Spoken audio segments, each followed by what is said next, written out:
பரிசுத்தாவி பெற்று இவங்க அந்நிய பாஷை பேசுனாங்கன்னு வருது. அந்நிய பாஷை என்பது உலகத்தில் இருக்கிற ஒரு மொழி. இது நம்ம ஏற்கனவே அந்நிய பாஷை பாடத்துல பார்த்துருக்கிறோம். ஆமாங்க. இன்னைக்கு நிறைய பேர் பேசின்னு இருக்கிறாங்க, அதோடைய பாஷைக்கான அர்த்தமும் அவர்களுக்கு தெரியல, அவங்க என்ன பேசுறாங்கன்னு கூட புரியல.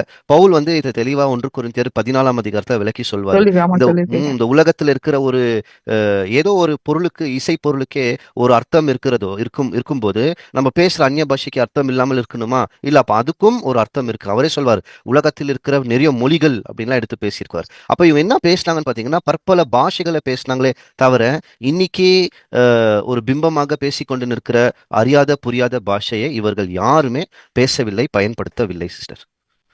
பேசினாங்க, அந்த வரன் இருந்தது, ஆனா உலகத்தில் இருக்கிற ஒரு மொழி. அதனால தான் நான் அடிக்கடி என்ன கேட்குவேன்னா, சரி இப்போ அந்நிய பாஷையை பேசுகிறவர்களை குற்றம் சொல்லல, ஆனா வசனத்தின் பூர்வமாக ஒரு கேள்வி. என்ன கேள்வின்னா, அன்னைக்கு பைபிள் பிரகாரம் அந்நிய பாஷையை பேசினவர்கள் உலகத்தில் இருக்கிற ஒரு மொழியை பேசினாங்க.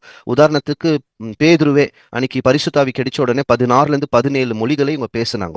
அப்போ உலகத்தில் இருக்கிற ஏதோ ஒரு மொழியை கற்றுக்கொள்ளாமல் உடனடியாக பேசுறதுக்கான ஒரு வல்லமை கிடைக்கிற போது, அப்போ இன்னைக்கு நீங்க அந்நிய பாஷை பேசுறீங்க இல்லையா, அப்போ உங்ககிட்ட வல்லமை இருக்கு இல்லையா, பரிசுத்த ஆவியானவர் நீங்க அதாவது சொல்லுகிறவர்கள் இருக்குன்னு சொல்லும் போது, அப்போ உலகத்துல இருக்கிற உங்களுக்கு தெரியாத, இதுவரைக்கும் நீங்க கற்றுக்கொள்ளாத ஒரு மொழியை எடுத்துன்னு தேவனுடைய மகத்துவத்தை அந்த மொழியில பேசி புரிய வைங்க.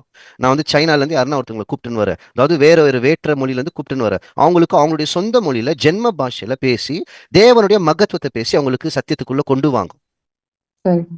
ஆமாட்டின்னு இருக்கு. பரலோகத்துக்குரிய பாஷையை பேசுறதுக்கான அவ்வளோ பெரிய வரன் இருக்கும்போது அற்பமான பூமிக்குரிய பாஷையை ஏன் இன்னைக்கு யாராலையும் பேச முடிய மாட்டேன்னு இருக்கு? கொஞ்சம் நம்ம சிந்திச்சு யோசிச்சு பார்க்கணும். அப்ப என்ன பேசின்னு இருக்கிறாங்க இவங்க?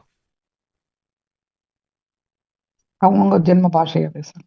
அவங்கவுங்க பேசினாங்க. இன்னைக்கு என்ன பேசுறாங்க? இன்னைக்கு அதான் எத்தனை வருஷமா பேசுனது தப்புன்றதை நான் உணர்ந்துட்டேன். அரசியல் நீங்க சொன்னீங்கல்ல, இது பரிசுத்தாவி பெற்று அந்நிய பாஷை உருண்டு பிறண்டு இதெல்லாம் பண்றாங்க, அதுதான் கரெக்ட்னு இத்தனை வருஷமா நாங்க இருந்தோம். அதான் பரிசுத்தாவி பெற ஒரு முறைன்ற மாதிரி நாங்க இருந்தோம். ஆனா நீங்க இன்னைக்கு சொன்ன வேத வசனத்தின் பிறகுதான் கொஞ்சம் நல்ல தெளிவு வந்தது.